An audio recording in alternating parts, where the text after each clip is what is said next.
উগান্ডার জলা জায়গা থেকে শুরু করে সকিনা মরুভূমির গরম কিংবা নানির বাড়ির পাহাড়, এমন কোনো জায়গা নেই যেখানে আমি শয়তানি করেছি। কিন্তু এইরকম প্রত্যেক জায়গায় যাওয়ার পূর্বে দুই রাতের পরামর্শ এবং পণ্ডিতি করার দক্ষতা অর্জন করতে হবে। এই এপিসোডে আমি আপনাদের পুরা নানির বাড়ি ঘুরে দেখাবো। সকিনা মরুভূমিতে কিংবা আইহাই মার্কা জঙ্গলে অথবা ফাটাফাটি জঙ্গলে কিভাবে চুল পাকনামি করবেন। তার জন্য আমি আপনাদের কিছু নতুন চুল পাকনামি দেখাবো, যা দেখে আপনারা শিহরিত হয়ে যাবেন। কোনো কোনো জায়গায় আমরা এমন মাইনকার চিপায় পড়ি যা অনেকেই এখনো দেখেনি। এবার আমি আপনাদেরকে 2022 সাল থেকে যতগুলো এপিসোড করেছি সব একসাথে দেখাবো।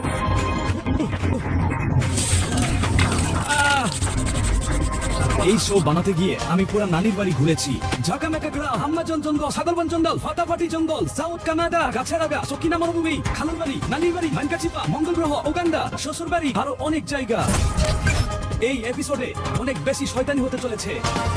এই রোমান্টিক জঙ্গলে আমি প্রায় সব ধরনের চুল পাকলামি করেছি, যেখানে টিকে থাকা প্রায় আনপসিবল। অবস্থা সত্যি খুব খারাপ। পাবনায় টিকিট কাটার মতো অবস্থা। ফাইজলামের সর্বনিম্ন যে লিমিট রয়েছে তা অতিক্রম করে দিয়েছি। এটা মনে হয় আমার দেখা সবচেয়ে গরম মরুভূমি।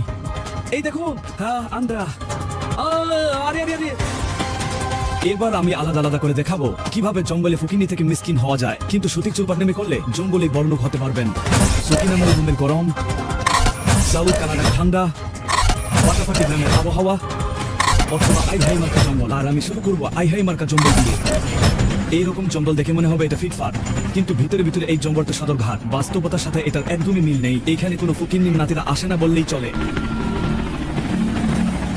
মেইন বাস স্কেপ করতে গিয়ে আমরা এক্স গার্লফ্রেন্ডের চেয়েও ভয়ঙ্কর পরিস্থিতিতে পড়েছি। সাউথ কানাডায় আমি একবার পুরাতন ঝর্ণার সামনে পড়ে যাই। দেখুন, বহুকাল আগে এখান দিয়ে পুরাতন ঝর্ণার পানি প্রবাহিত হতো, কিন্তু এখান থেকে নামবো কি করে? ঠিক আছে, আমাকে এখন নেকামি করে নামতে হবে এখান থেকে। আমি মাঝে মধ্যে এরকম নেকামি করে থাকি। আমাকে সাবধানে নামতে হবে, কারণ নিচে যাওয়াটা মোটেও সহজ নয়। যদি কোনো ভুল হয় তাহলে ওখানে পাতা হারাবেন আপনি, আর কেউ এটা মোটেও চাইবে না। এই জায়গাটা দেখে মনে হচ্ছে এটা খুবই সহজ এখান দিয়ে নামাটা, কিন্তু বাস্তবে এটা একেবারে আলাদা। আমি এই মুহূর্তে মোটেও ভালো জায়গায় নেই। ঝাঁপ দেওয়ার জন্য এটা বেশ খারাপ, তবে আমাকে নিচে নামতেই হবে। চলো যাও যাক।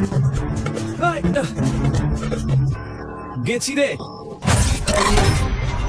ম্যান বাসে স্কেপ করতে গিয়ে প্রত্যেকটা এপিসোডে আমাকে বিপদের নাতির সাথে দেখা করতে হয়। নানির বাড়ির এক জঙ্গলে আমি অজ্ঞানে একটি গর্তের মধ্যে পড়ে গিয়েছিলাম। আরে অত পড়ে গেল, ওকে ধরো। এই বাবা, এটা কি হলো? অত পড়ে গেল। আমার ভাগ্য অনেক ভালো ছিল। আমি যেখানে পড়েছি সেটা বেশি গভীর ছিল না, তবে কিছুটা ব্যথা পেয়েছিলাম। হে, আমি ঠিক আছি। এই ধরনের গর্ত সাধারণত প্রাচীনকালে বাথরুমের কাজে ব্যবহার হতো। ক্যামেরাটা দাও তো। হ্যাঁ, ধরেছি। দেখুন, এই মাটিগুলো কেমন পিছলা হয়ে আছে। আমি শুধু ভাবছি এখান দিয়ে উঠবো কি করে। ওপরে ওঠার কোনো রাস্তাই দেখছি না। আসল ব্যাপারটা কি জানেন? এই লাল মাটির দেওয়ালগুলো খুবই পিচ্ছল হয়ে থাকে।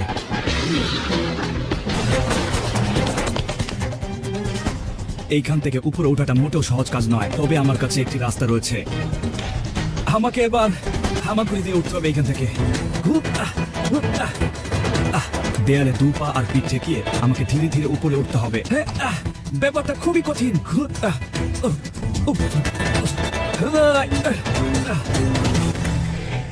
আমি এখন যেই পদ্ধতিতে যাচ্ছি এটাকে বলা হয় টেনটেঙা উপরে ওঠা। এইভাবে উপরে উঠতে গেলে পিছন দিয়ে দম বের হয়। একমাত্র যে উঠে সেই বলতে পারবে এখান দিয়ে ওঠাটা কতটা কষ্টকর। এই গর্তটা কোন নিউটন আবিষ্কার করেছে তা আমার জানা নেই। জঙ্গলে এই ধরনের গর্ত পাওয়াটা খুবই স্বাভাবিক ব্যাপার, তবে আমাদেরকে খুব সাবধানে চলতে হবে, না হলে এইরকম গর্ত আর অনেক আসবে। জীবনে চলতে গেলে অনেক সাবধানে চলতে হয়, না হলে এই গর্তে পড়ার মতো অবস্থা হবে।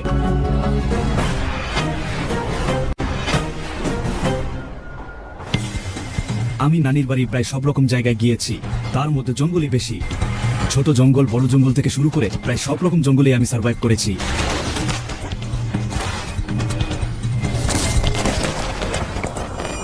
এবার আমি আপনাদেরকে সাউথ কানাডার চেহারা দেখাবো।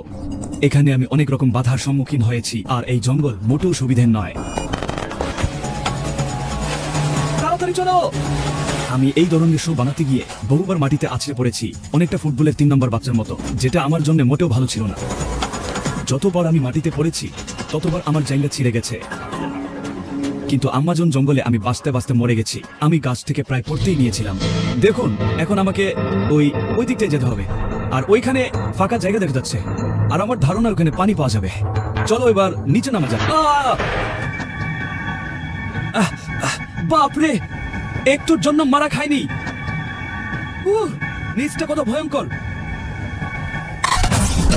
সাধারণত আমি এপিসোডের শুরুতে ঠেলাকপ্টারে থাকি, আবার কখনো কখনো হেলিকপ্টারেও থাকি, আর বেশিরভাগ ক্ষেত্রে আমাকে ছাপ দিতে হয়। আবার কখনো কখনো লঙ্গি স্যুট দিয়ে ল্যান্ড করতে হয়। জঙ্গলে লঙ্গি স্যুট দিয়ে ল্যান্ড করাটা মোটেও সহজ কাজ না। কানাডার এক জঙ্গলে আমি লঙ্গি স্যুট দিয়ে ল্যান্ড করতে যাই। ল্যান্ড করার সময় জঙ্গলের বড় বড় গাছের আগায় আমি ফেসে যাই। লঙ্গি স্যুট আর তার দড়ি গাছের মধ্যে ফেসে যায়, আর আমাকে বান্দরের নাতির মতো ঝুলে থাকতে হয়। দেখুন এই কি অবস্থা আমার। আমি যদি এখান থেকে পড়ে যাই তাহলে সর্বপ্রথম আমার ভুঁড়িটা ফাটবে। সব দোষ এই পাঁচি লঙ্গি শুতে। আমি আর কখনো সদরঘাট থেকে আর লঙ্গি কিনবো না। এই সস্তা লঙ্গির কারণে আজকে আমার এই অবস্থা। নাচতে না জানলে উঠানের দোষ। কিছু একটা হয়ে গেলে সদরঘাটের দোষ দেওয়া ঠিক হবে না, বরং লঙ্গি শুট দিয়ে জঙ্গলে নামাটাই ভুল। আমি কোনো রকম ভাবেই ওইখানটাই যেতে চাই। আমি যেখানে আছি সেখান থেকে পড়লে দেহের হাড়গুলো ছিঁড়ে ফানাফানা হয়ে যাবে।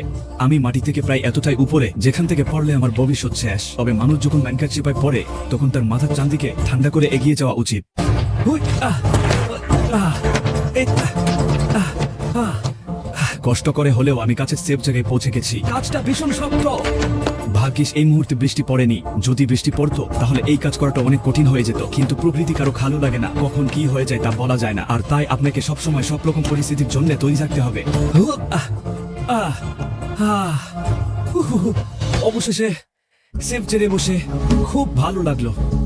আপাতত আমি সেফ জায়গায় আছি, কিন্তু সমস্যাটা হলো আমার গায়ে বাজে ভাবে রশি আটকে আছে, আর এখন এগুলো কেটে নিতে হবে, না হলে ওই নিচে যাওয়া একেবারে সম্ভব না। এই রশিগুলো জুতো আর আমার সম্পূর্ণ বডির সাথে আটকে আছে, আর তাই এখান থেকে নামাটা একদমই সহজ হবে না।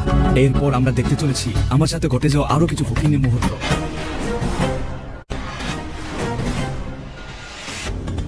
যখনই কনকনে গরমের কথা উঠবে ঠিক তখনই সর্বপ্রথম মরুভূমির কথা আসবে।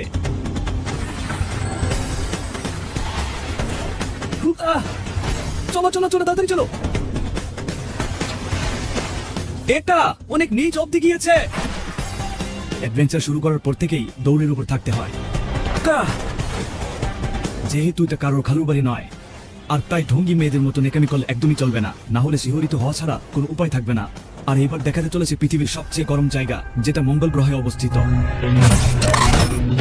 এই হচ্ছে সকিনা মরুভূমি, যা কিনা ফাটামাটি দিয়ে তৈরি হয়েছে। এখানে তাপমাত্রা প্রায় 8 ডিগ্রি সেলসিয়াস। সকিনা মরুভূমির কঠোর তাপমাত্রায় পাথর হয়ে যাওয়াটা স্বাভাবিক ব্যাপার, তাই এখানে অ্যাডভেঞ্চার করা এত সহজ নয়। এই জায়গাটা একেবারে গরম, এখানে একদমই টিকতে পারছি না আমি। গরমে চান্দি ফেটে যাচ্ছে। মরুভূমিতে টিকে থাকতে হলে মনোবলের অনেক প্রয়োজন, আর এর কারণ হলো চাকানাকা দেহ দোলানা হলেও মনোবলে দেহ ঝোঁকানো হয়, আর এই দেহ যখন ঝুঁকবে তখনই এগিয়ে যাওয়া সম্ভব। মরুভূমিতে সবচেয়ে বেশি পানি পিপাসা লাগে, আর যদি আপনি পানি না খান তাহলে আপনার অবস্থা 12টা থেকে 13টা বেজে যাবে। মরুভূমিতে পিপাসা যখন দরজায় এসে দাঁড়ায় ঠিক তখন পানি জানালা দিয়ে পালায়। তবে সব জায়গায় পানির সমস্যা থাকে না। সাউথ কানাডায় আমি ময়লা পানি পরিষ্কার করে খাই। পানিগুলো দেখে মনে হচ্ছে এটা খাওয়া যাবে, কিন্তু সমস্যাটা হলো এটা ছাকতে হবে। দেখুন, এটা দিয়ে আমি একটা পাইপ বানাবো, মানে আমি বলতে যাচ্ছি এটা ফিল্টারিং হিসেবে কাজে লাগবে। আর এর জন্য আমাকে শুধু এই মাঝখানে কাটতে হবে, আর দুই সাইড দিকে দিব, আর কাটলেই দেখতে পারবেন এর ভিতরে ফাঁকা অংশ রয়েছে। এটা খুব আলতো করে ভাঙতে হয়, নাহলে এটা ভেঙে যাবে একেবারে। বুঝলেন, জঙ্গলে এর অভাব নেই। এইবার আমি যা করবো, আমার এই টি শার্টটা কেটে দিব, আর তারপর পাইপের ভিতরে আমি আলতো করে এর ভিতরে ঢোকানোর চেষ্টা করব। আর হ্যাঁ, এইভাবে। আর এবার এটা হয়ে গিয়েছে, চলো দেখা যাক। এটাকে বলা হয় পাকনামির উপরে পণ্ডিতি। সকিনা মরুভূমিতে গিয়েই বুঝেছিলাম মরুভূমি সবসময় হট থাকে না। মরুভূমির রাতটা অনেক সুন্দর, যেখানে রাতে আকাশ ভরা তারা দেখা যায়। এটাই মরুভূমির রাত। মাশাআল্লাহ, কি অপূর্ব, তাই না? মরুভূমিতে সাধারণত লাইট পলিউশন থাকে না, আর এই কারণেই আকাশ ভরা তারা দেখা যায়। কি অপূর্ব, এত সুন্দর দৃশ্য দেখে কে এখান থেকে যেতে চাবে বলেন? আমি তো যাব না, আপনি যাবেন? এটা যে কারোর খালু বাড়ি নয় সেটা ভুলে গেলে চলবে না। এখানে তো দেখছি নক্ষত্রের 14 গোষ্ঠী একসাথে। আরে ওই দেখো, ওটা তো স্যামসাং গ্যালাক্সি। আরো অনেকগুলো রয়েছে। আরে ওই তো বঙ্গবন্ধু স্যাটেলাইট। আমি আর কয়দিন বাদে ডিসকোসিয়াম স্যাটেলাইট পাঠাবো, ডিসকোসিয়াম ইন্টারন্যাশনাল স্যাটেলাইট। কিন্তু ভাগ্যে সবসময় সুন্দর রাত থাকে না। আমি কখনো সাউথ কানাডার রাতের কথা ভুলবো না, যেটা আমার লাইফের সবচেয়ে খারাপ রাত ছিল। এই মুহূর্তে আমার যে অবস্থা তা দেখে মনে হচ্ছে এখন যদি আমি ভিক্ষাও করি কেউ ভিক্ষাও দিবে না। আর সত্যি কথা হলো এটা আমার জীবনের সবচেয়ে খারাপ রাত হতে চলেছে। বিড়ি ছাড়া কেউ এখানে দেখতে পারবে না, কারণ প্রচুর মশা। সাধারণত আমার যেসব বন্ধুরা বিড়ি খেয়ে থাকে তাদের সাথে আমি একদমই চলি না, কিন্তু এই মুহূর্তে এই মুহূর্তে যদি তারা থাকতো তাহলে আমাকে এতটা কষ্ট করতে হতো না এই মশার জ্বালা থেকে।